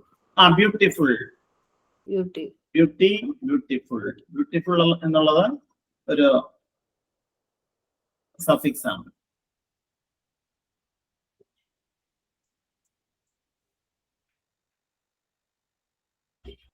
ഓക്കെ, നോക്കാം. ഇനി നമ്മള് ഒരു ആശയം എങ്ങനെ രണ്ട് രീതിയിൽ പറയാം എന്നാണ് അടുത്തായിട്ട് നിങ്ങളോട് പറയണത്. ഒരു വാക്യം നിങ്ങളോട് പറയണം. Playing games is good for health. വാക്യം ശ്രദ്ധിക്കണോട്ടോ. Playing games is good for health. വാക്യത്തിന്റെ ആ ഘടന നോക്കിയ നിങ്ങള്. Playing games is good for health.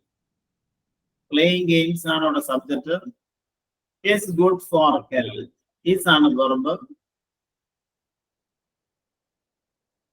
for health അവിടെ ഒരു ഫ്രേസ് ആണ്. അപ്പൊ ഈ വാക്യം അതിന്റെ മീനിങ് എന്താണ്? ഗെയിംസ് കളിക്കൽ ആരോഗ്യത്തിന് നല്ലതാണ്. ഈ വാക്യം ING ഫോം മാറ്റിയിട്ട് നമ്മൾ പറയണം. അതായത് അതിന്റെ ഗ്രാമാറ്റിക്കൽ സെൻസിൽ നമ്മൾ പറയണമെങ്കിൽ അതിന്റെ ഇൻഫിനിറ്റീവ് ഫോം ഉപയോഗിച്ച് പറയണം. അർത്ഥം ഒന്ന് തന്നെ ആയിരിക്കും. Playing games is good for health എന്ന വാക്യത്തിന് പകരം നമുക്ക് to play games is good for health എന്ന് പറയാം. അപ്പൊ ജറണ്ട് അഥവാ വെർബൽ നൗൺ ഉപയോഗിച്ച ഒരു വാക്യത്തെ നമ്മൾ ഇൻഫിനിറ്റീവ് ആക്കി ഇങ്ങനെ പറഞ്ഞു. അപ്പൊ playing games is good for health. ആ സെന്റൻസ് നമുക്ക് അങ്ങനെ വീണ്ടും അർത്ഥവ്യത്യാസം കൂടാതെ പറയാം. To play games is good for health. ഞാൻ അടുത്തൊരു എക്സാമ്പിൾ നിങ്ങളോട് ചോദിക്കുകയാണ്. Smoking is forbidden here. Smoking is forbidden here. ഇവിടെ പുകവലി നിരോധിക്കപ്പെട്ടിരിക്കുന്നു. സ്മോക്കിംഗ് എന്ന് പറഞ്ഞാൽ പുകവലി എന്ന നൗൺ ഫോം ആണത്, ING ഫോം ആണ്. അത് നിങ്ങൾ അങ്ങനെ ING മാറ്റിയിട്ട് അർത്ഥം വ്യത്യാസമില്ലാതെ മറ്റൊരു വാക്യമാക്കി മാറ്റാൻ പറ്റും.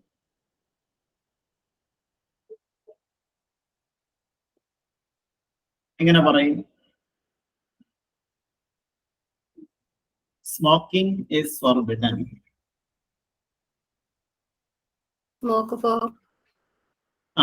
ഇങ്ങനെ പറയും. To smoke forbidden here. To smoke is forbidden here. To smoke is forbidden here. Reading is a good habit. വായന നല്ലൊരു ശീലമാണ്. Without any change in the meaning, convert the sentence into another type by using infinitive.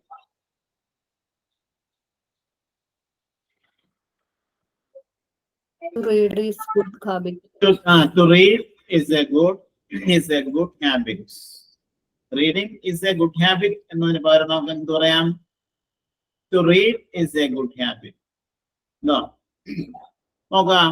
We began to talk about all the times. We began to talk about all the times. അതിനാൽ to talk എന്ന് മാറ്റി നിങ്ങൾക്ക് അവിടെ എന്ത് ഉപയോഗിക്കാം? ING ഉപയോഗിക്കാം. അർത്ഥത്തിന്റെ യാതൊരു വ്യത്യാസം ഉണ്ടാവില്ല. നമ്മൾ എങ്ങനെ പറയാം വാക്യം? We began talking about all the times.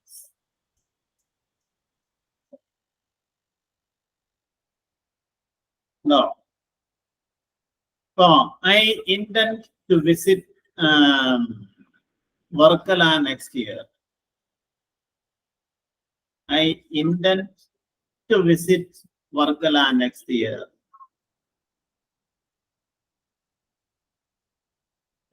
ആ വാക്യം ടു വിസിറ്റ് എന്ന് മാറ്റിയിട്ട് നിങ്ങൾ അങ്ങനെ പറയും. അർത്ഥത്തിൽ വ്യത്യാസമില്ല.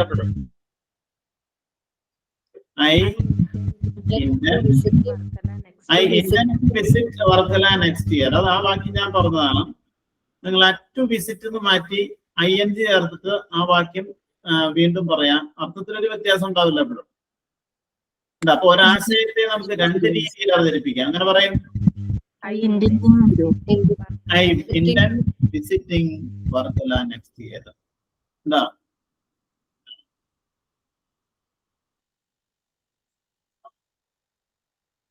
നോക്കാം. അപ്പൊ നമ്മള് സെന്റൻസിന്റെ സ്ട്രക്ചറുകളെ, കോൺവെർസേഷണൽ സ്ട്രക്ചറിനെ കുറിച്ച് നിങ്ങളോട് പറഞ്ഞാണോ? Subject plus transitive verb plus object പറഞ്ഞോ? പറയാനുള്ള ഓബ്ജക്റ്റ് രണ്ട് തരത്തിലുണ്ട്, direct object, indirect object. Okay, next അടുത്ത ഒരു നല്ല ഒരു സ്ട്രക്ചറാണ്. നോക്കാം.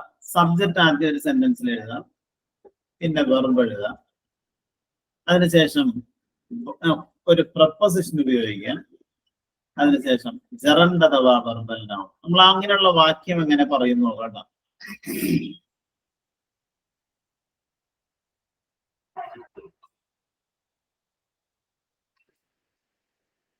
നോക്കാം. യുണൈറ്റഡ് നേഷൻസിനെ ശക്തിപ്പെടുത്തിക്കൊണ്ട് നമുക്ക് സമാധാനം സ്ഥാപിക്കാം. ഞാൻ കുറച്ചുകൂടി ഒരു സ്റ്റാൻഡേർഡ് എക്സാമ്പിൾ ആണ് നിങ്ങളോട് പറയണത്, അതുകൂടി നിങ്ങൾ മനസ്സിലാക്കണമല്ലോ. യുണൈറ്റഡ് നേഷൻസിനെ ശക്തിപ്പെടുത്തിക്കൊണ്ട് നമുക്ക് സമാധാനം സ്ഥാപിക്കാം. ഈ വാക്യം നമ്മൾ എങ്ങനെ ഇംഗ്ലീഷിൽ പറയും? അതിന് ഈ സ്ട്രക്ചറാണ് ഉപയോഗിക്കേണ്ടത്. ആദ്യം സബ്ജക്ട്, വി ക്യാൻ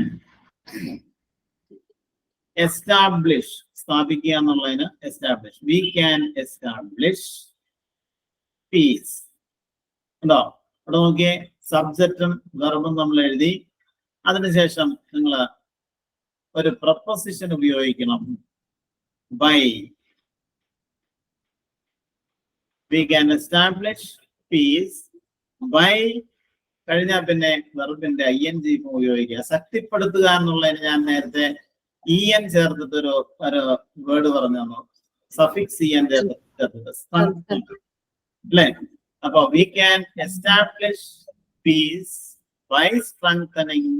ബൈ കഴിഞ്ഞാൽ പിന്നെ ING ഉപയോഗിച്ചോളണം. We can establish peace by strengthening the United Nations.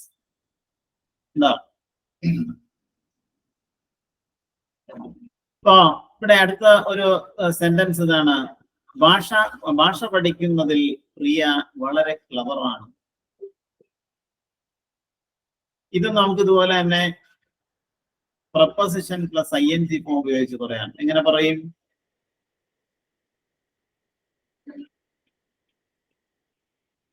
എങ്ങനെ പറയും? Priya is clever. ക്ലവർ അറ്റെന്ന് ഉപയോഗിക്കാവോ? ക്ലവർ അറ്റ് കഴിഞ്ഞാൽ ING ഉപയോഗിക്കാം. അപ്പൊ എന്താവും? പ്രിയ is clever at language. അല്ലേ? അപ്പൊ ഞാൻ ചോദിക്കട്ടെ,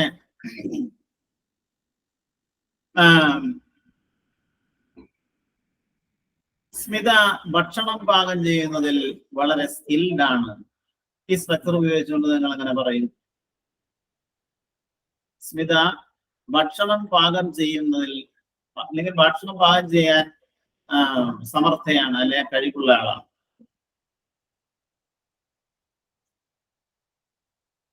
കഴിവുള്ള എന്നുള്ളതിന് നമ്മൾ സ്കിൽഡ് അറ്റ് എന്നാണ് ഉപയോഗിക്കുന്നത്. അപ്പൊ എങ്ങനെ പറയുക വാക്യം? Smitha is skilled at food. Smitha is skilled at cooking food. എന്താ?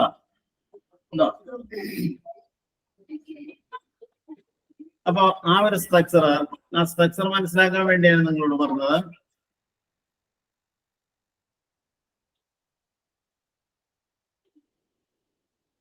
അത് നിങ്ങൾക്ക് മനസ്സിലായോ? നോക്കാം.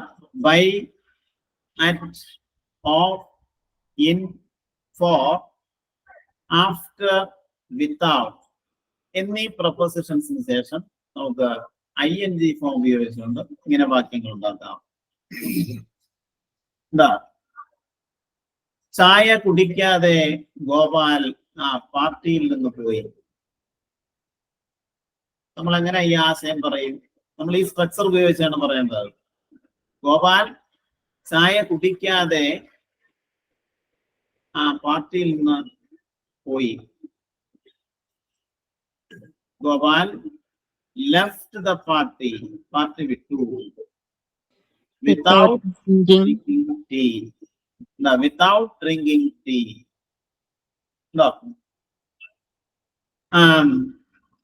ഹോസ്റ്റിന് നന്ദി പറയാതെ അവൾ അവിടെ നിന്ന് പോയി, അല്ലെങ്കിൽ അവൾ അവിടെ സ്ഥലത്ത് നിന്ന് പോയി. She left the place without thanking. Yes, without thanking her host. എന്താ? എന്റെ സുഹൃത്തിനോട് ഗുഡ് ബൈ പറയാതെ എനിക്ക് ഇവിടെ നിന്ന് പോവാൻ കഴിയില്ല. എന്റെ സുഹൃത്തിനോട് ഗുഡ് ബൈ പറയാതെ എനിക്ക് ഇവിടെ നിന്ന് പോകാൻ കഴിയില്ല. നമ്മൾ എങ്ങനെ പറയും? I cannot go away. I cannot go away. അടുത്തത് Without പറയാതെ. saying. Without saying. Very good. Without saying goodbye to my friend.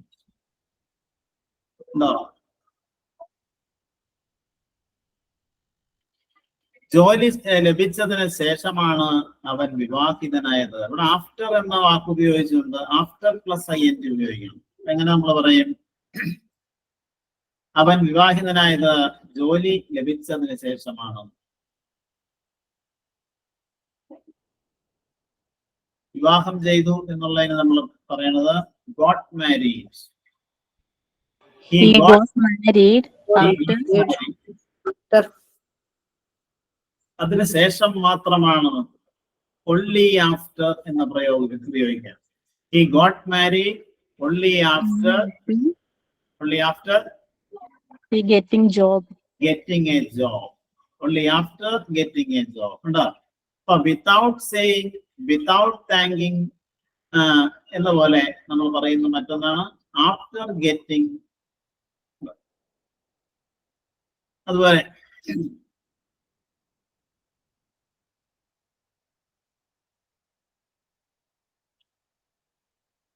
നോക്കാം. മിസ്റ്റേക്സ് മാർക്ക് ചെയ്യുന്നതിന് റെഡ് പേനയാണ് ഉപയോഗിക്കാറ്. സാധാരണയായിട്ട് നമ്മൾ പറയുന്ന ഒരു വാക്യമാണോ? മിസ്റ്റേക്ക് എവിടെയെങ്കിലും മാർക്ക് ചെയ്യാൻ റെഡ് പേനയാണ് സാധാരണയായിട്ട് ഉപയോഗിക്കുന്നത്. അപ്പൊ നമ്മൾ എങ്ങനെ പറയുന്നത്? Red pen is used for കഴിഞ്ഞാൽ പിന്നെ ING ഉപയോഗിക്കാം. അപ്പൊ എന്താവും? Red pen is used for marking mistakes.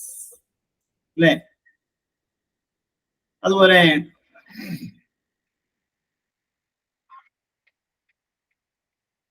അപ്പൊ അതാണ് ആ സ്ട്രക്ചർ മനസ്സിലാക്കുക. Subject plus verb. അതിനുശേഷം ഈ പറഞ്ഞ പ്രൊപ്പോസിഷൻസ് ഏതൊക്കെയാണ്? ഒന്ന് ബൈ ഉപയോഗിക്കാം. By plus ING. അതുപോലെ at പ്ലസ് ING. പിന്നെ ഓഫ് എന്ന് ഉപയോഗിക്കുന്ന സാഹചര്യമുണ്ട്. അത് ഫോണ്ട് ഓഫ് എന്നൊരു പ്രയോഗം ഇംഗ്ലീഷിലുണ്ട്. ഇഷ്ടമുള്ള എന്നാണ് അതിന്റെ അർത്ഥം. അപ്പൊ മധുവിന് പാട്ടുകൾ പാടുന്നത് ഇഷ്ടമാണ്. അത് ആ വാക്യം നമ്മൾ ഈ രീതിയിൽ പറയാം. Madhu is fond of singing songs. Of plus ING ആണ് അവിടെ ഉപയോഗിച്ചത്. അല്ലേ? അപ്പൊ ഞാനൊരു വാക്യത്തിന്റെ ആദ്യ ഭാഗം പറയും, നിങ്ങൾ കംപ്ലീറ്റ് ചെയ്യാൻ നോക്കണം. The machine is good at dash. Working. The machine is good at dash. എന്തിന് നല്ലതാണ് ആ machine? Working. The machine is good at cutting potatoes. അല്ലെങ്കിൽ നിങ്ങൾക്ക് ഏത് വേണമെങ്കിലും പറയാം. The machine is good at കഴിഞ്ഞാൽ at washing clothes. എന്താണ്? She is very fond of dash.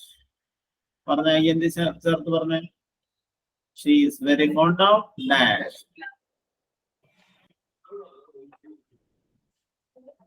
Dancing. Very good. She is very fond of dancing. Now, he won the prize by dash. He won the prize by dash.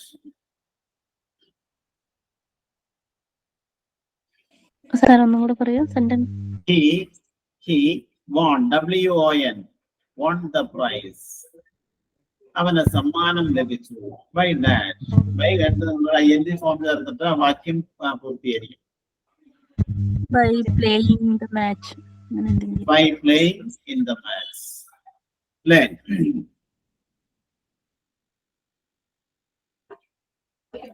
അപ്പൊ ഇതുപോലെ preposition കഴിഞ്ഞാൽ ING ഉപയോഗിക്കുന്ന സാഹചര്യം. അപ്പൊ അതിന്റെ structure ആണ് ഇപ്പൊ നിങ്ങളോട് പറഞ്ഞത്.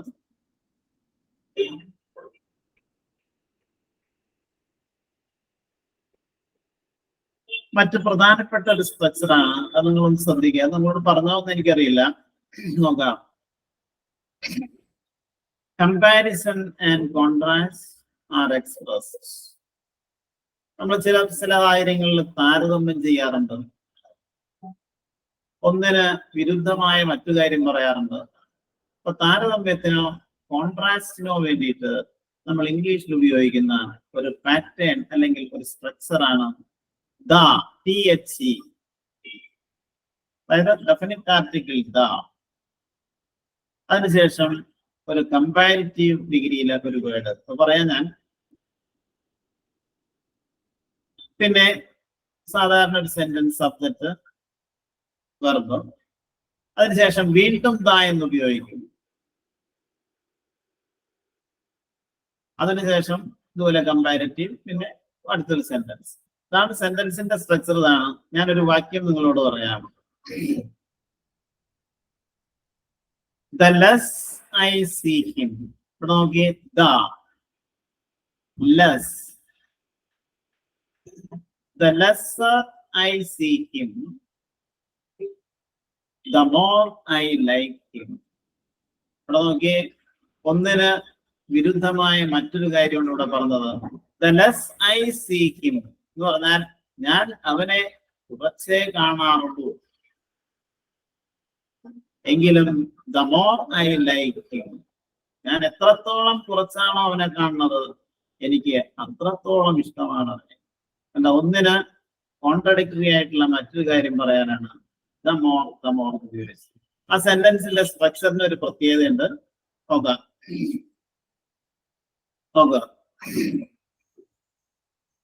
The more he reads. വാക്യം പറയണം. The more he reads, the less he understands. എന്തായിരിക്കും വാക്യത്തിന്റെ അർത്ഥം? The more he reads, അവൻ എത്രത്തോളം കൂടുതൽ വായിക്കുന്നുവോ, the less he understands, അത്ര കുറച്ചേ അവന് മനസ്സിലാവുള്ളൂ.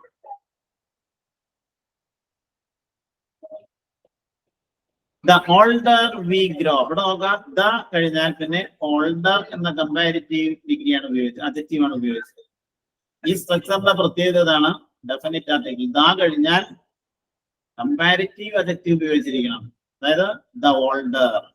ദ ഓൾഡ് എന്ന് പറയരുത്. ദ ഓൾഡസ്റ്റ് എന്ന് ഈ സ്ട്രക്ചറിൽ പറയരുത്. The older we grow.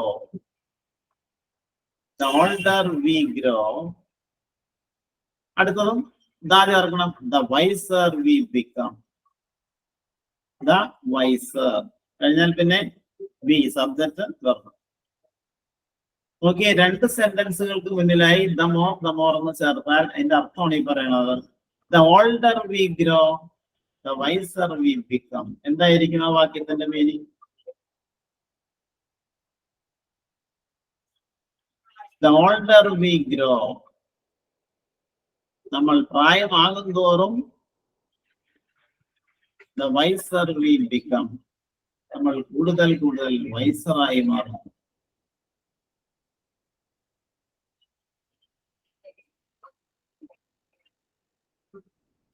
The richer one grows.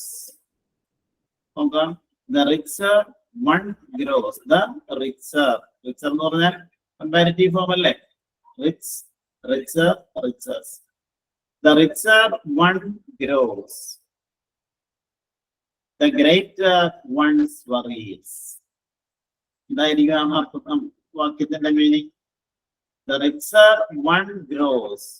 ഒരാള് എത്രത്തോളം സമ്പന്നനാവുന്നുവോ the greater one's worries. അത്രത്തോളം അയാളുടെ വിഷമങ്ങളും കൂടുന്നു. എന്താണ്? ഞാനൊരു വാക്യം പറയാം നിങ്ങളോട്. അതിൽ നിങ്ങളൊന്ന് കംപ്ലീറ്റ് ചെയ്യണം. The more you eat, the more you eat. നിങ്ങൾ എത്രത്തോളം എന്ന ഒരു സെൻസാണ് അതിന് കിട്ടുന്നത്. The more you eat, നിങ്ങൾ എത്രത്തോളം തിന്നുന്നുവോ പിന്നെ നിങ്ങൾ എന്ത് ചെയ്യും?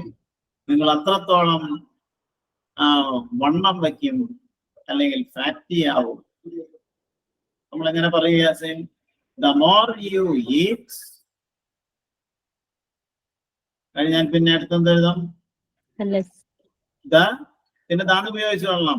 ദ ഫാറ്റ് എന്നുള്ളതിന്റെ comparative fatter. The fatter you become. Fatter you become. സബ്ജക്റ്റും വെറും പിന്നെ എഴുതാം.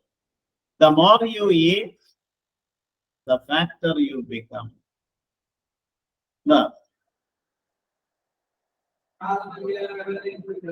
The harder one works. The harder one works. ഒരാൾ എത്ര കഠിനമായി അധ്വാനിക്കുന്നുവോ. അടുത്ത ഭാഗം പറയാൻ പറ്റുമോ? The harder one. നിങ്ങൾ മലയാളത്തിൽ ആലോചിച്ചാൽ മതി.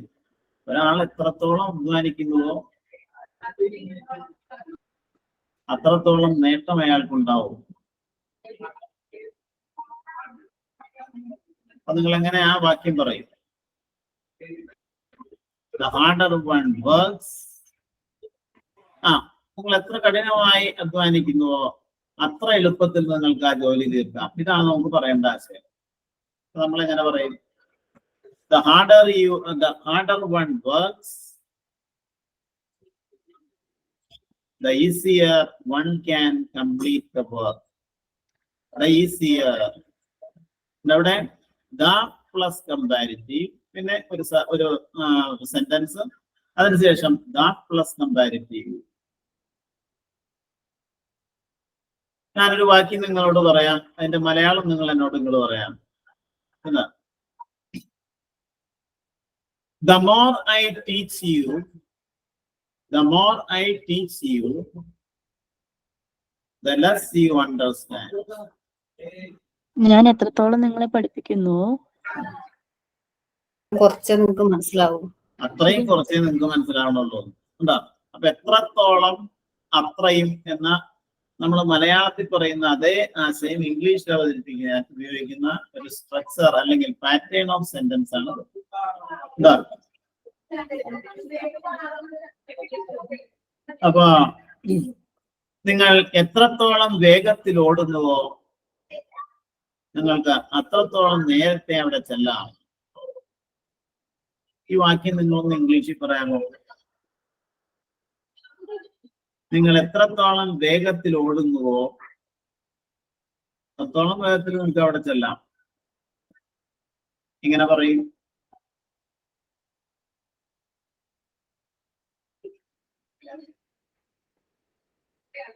പറയാമോ? The more you run fast. വേണ്ട, ഇങ്ങനെ പറഞ്ഞാൽ മതി. അവിടെ the faster you run. The fast എന്നുള്ളതിന്റെ കമ്പാരിറ്റീവ് ഉപയോഗിച്ചാൽ പോരെ? The faster you run. നിങ്ങൾ എത്രത്തോളം വേഗത്തിൽ ഓടുന്നുവോ. അടുത്തത് നിങ്ങൾ എത്രത്തോളം നേരത്തെ എന്നുള്ള അതിനർത്ഥത്തിൽ ഉപയോഗിക്കുന്ന word early, earlier. The earlier you You will reach എന്ന് പറയരുത്. The faster you run, the earlier you reach the. No.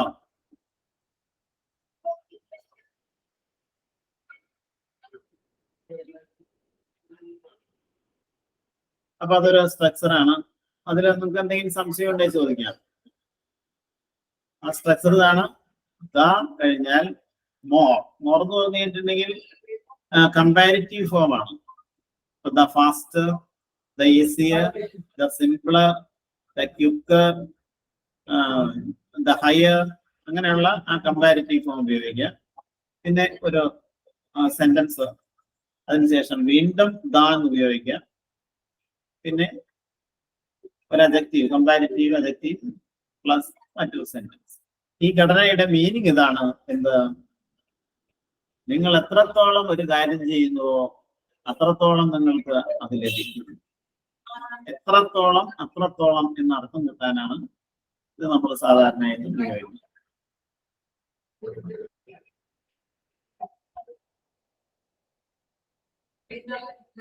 ഓ, നിങ്ങൾ എത്രത്തോളം ഉയരത്തിലേക്ക് കയറുന്നുവോ നിങ്ങൾക്ക് അത്രത്തോളം തണുവ് അനുഭവപ്പെടുന്നു. ഞാൻ മലയാളത്തിൽ ഒരു വാക്യമാണ് ഇപ്പൊ നമ്മളോട് ചോദിച്ചത്.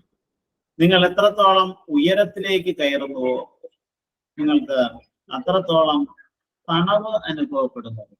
എങ്ങനെ പറയൂ വാക്യം?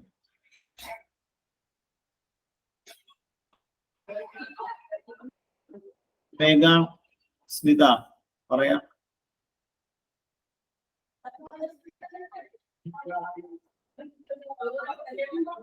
ഉയരത്തിലേക്ക് എന്നുള്ളതിന് ഏത് വേർഡാ സാർ യൂസ് ചെയ്യുന്നത്? എന്തോ? ഉയരത്തിലേക്ക് എന്നുള്ളതിന് ഏത് വേർഡാണ് കുറച്ചും കൂടി യൂസ് ചെയ്യുന്നത്? High, higher, highers. അപ്പൊ അതിൽ ഹയർ എന്ന് ഉപയോഗിക്കാം. The higher, the higher you climb, the higher you climb. Second sentence എന്തായിരുന്നു? ഈസി. അതായത് the higher you climb, നിങ്ങൾ എത്രത്തോളം ഉയരത്തിലേക്ക് കയറുന്നുവോ. വീണ്ടും നിങ്ങൾ അത് ഉപയോഗിക്കണ്ടേ?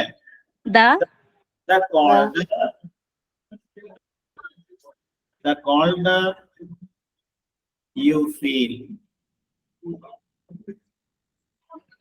The colder you will feel എന്ന് പറയണ്ട. The colder you feel.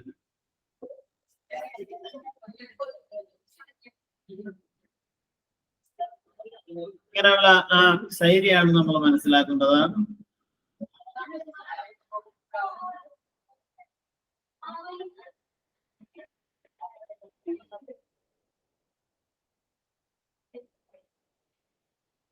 Okay, അത് മനസ്സിലായോ? അല്ലെങ്കിൽ നിങ്ങൾക്ക് ചോദിക്കാം.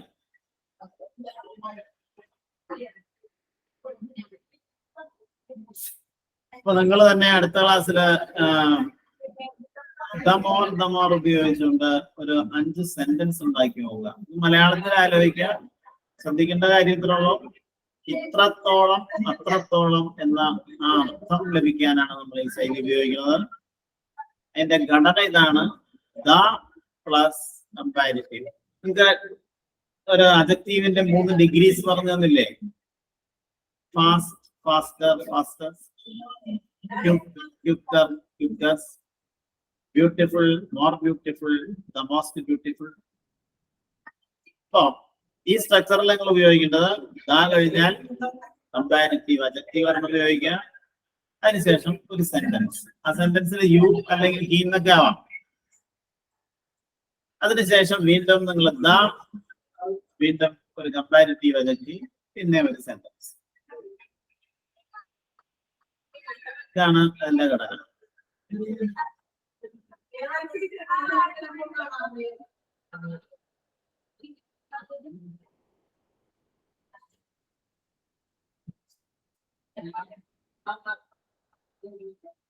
നോക്കാം.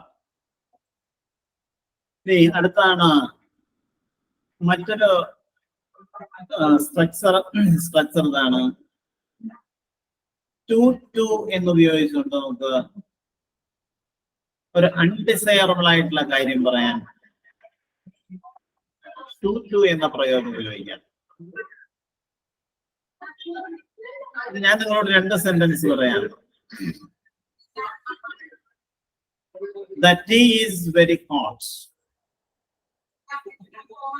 The tea is very hot. So I can't drink it. അതുകൊണ്ട് എനിക്കത് കുടിക്കാൻ കഴിയണില്ല. 2 സെന്റൻസ് ആണല്ലോ നിങ്ങളോട് പറഞ്ഞത്. അതിനെ നമുക്ക് വളരെ ഹ്രസ്വമായിട്ട് ടു എന്ന പ്രയോഗം ഉപയോഗിച്ചുകൊണ്ട് പറയാം. നോക്കാം, നമ്മൾ എങ്ങനെ പറയുന്നത്? The tea is. tea എന്ന് എഴുതാം, is എന്ന് എഴുതാം. വെരി എന്ന് മാറ്റാൻ പകരം ടു എന്ന് ചേർക്കാം. എന്താവും? The tea is too hot. പിന്നെ അടുത്ത സെന്റൻസിൽ നോക്കാം. So I can't drink it എന്നാണ് പറഞ്ഞേക്കുന്നത്. ഐ എന്നുള്ളത് ഞാൻ എന്ന അർത്ഥത്തിൽ ഉപയോഗിക്കുന്ന വേർഡല്ലേ. അങ്ങനെ വരുമ്പോൾ നിങ്ങള് ഫോർ മീ എന്ന് ഉപയോഗിക്കാം. സബ്ജക്ട് വി എന്നാണെങ്കിൽ ഫോർ അസ് എന്ന് ഉപയോഗിക്കാം. അപ്പൊ ഇവിടെ ഈ വാക്യത്തിൽ നോക്കിയാൽ നിങ്ങള് the tea is too hot for me. അതിനുശേഷം അടുത്ത ടു ഉപയോഗിക്കാം. To drink. രണ്ടാമത്തെ വാക്യത്തിലെ ആ വർക്കും കൂടി ഉപയോഗിക്കാം. എന്താണ്? The tea is very hot, so I can't drink it. ഈ വാക്യം ടു ഏർക്ക് അങ്ങനെ പറയും. The tea is too hot for me to drink. ഉണ്ടോ? ആ പെട്ടി വളരെ ഭാരമുള്ളതാണ്, അതുകൊണ്ട് അത് സ്മിതയ്ക്ക് ഉയർത്താൻ കഴിയുന്നില്ല. ഈ വാക്യങ്ങൾ എന്ത് ഇംഗ്ലീഷിൽ പറയാലോ? ആ പെട്ടി വളരെ ഭാരമുള്ളതാണ്. The box is very heavy. Box is too heavy So to take. Smita can't lift it. ഉയർത്തുക എന്നുള്ളതിന് ലിഫ്റ്റ് എന്നല്ലേ നമ്മൾ പറയണത്. So Smitha can't lift it, cannot lift it. ഇത് 2 സെന്റൻസ് ആണ്. നമ്മൾ ഒരൊറ്റ സെന്റൻസ് ആക്കി നമുക്ക് ചിലപ്പോൾ ലളിതമായിട്ട് എഴുതേണ്ടതോ സംസാരിക്കേണ്ടതായിട്ട് വരാം. ഈ വാക്യം നമ്മൾ എങ്ങനെ പറയും? The box is too heavy. For the box is to lift it. The box is too heavy for Smita to lift it. No. She was very tired, so she can't walk. She was very tired. അവൾ വളരെ ക്ഷീണിതയായിരുന്നു, അതുകൊണ്ട് she couldn't walk. എങ്ങനെ പറയും? She was Too tired. too tired to walk. ഇവിടെ ഫോർഹർ എന്ന് പറയേണ്ട കാരണം ഈ 2 വാക്യത്തിലെ സബ്ജക്ട് ഒരാൾ തന്നെയാണ്. അപ്പൊ ഫോർഹർ എന്ന് പറയേണ്ട. She was so tired, too tired. She was too tired to walk. അല്ലേ?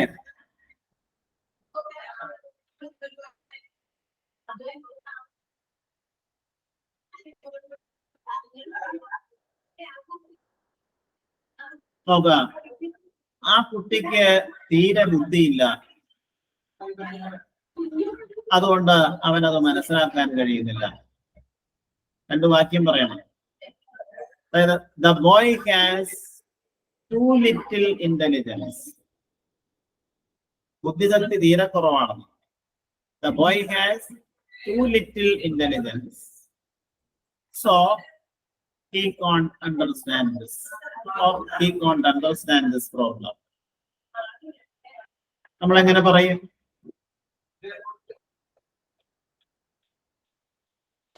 The boy has too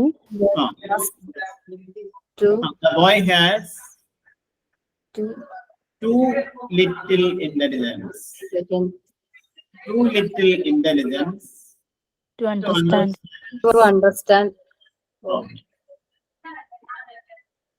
okay, അപ്പൊ ഇത്രയും സ്ട്രക്ചർ നിങ്ങൾ മനസ്സിലാക്കി വെക്കുക.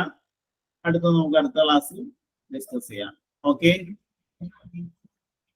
Thank you, sir. എന്തെങ്കിലും മനസ്സിലായില്ലേ ചോദിക്കുന്നുണ്ടോ? Okay, sir.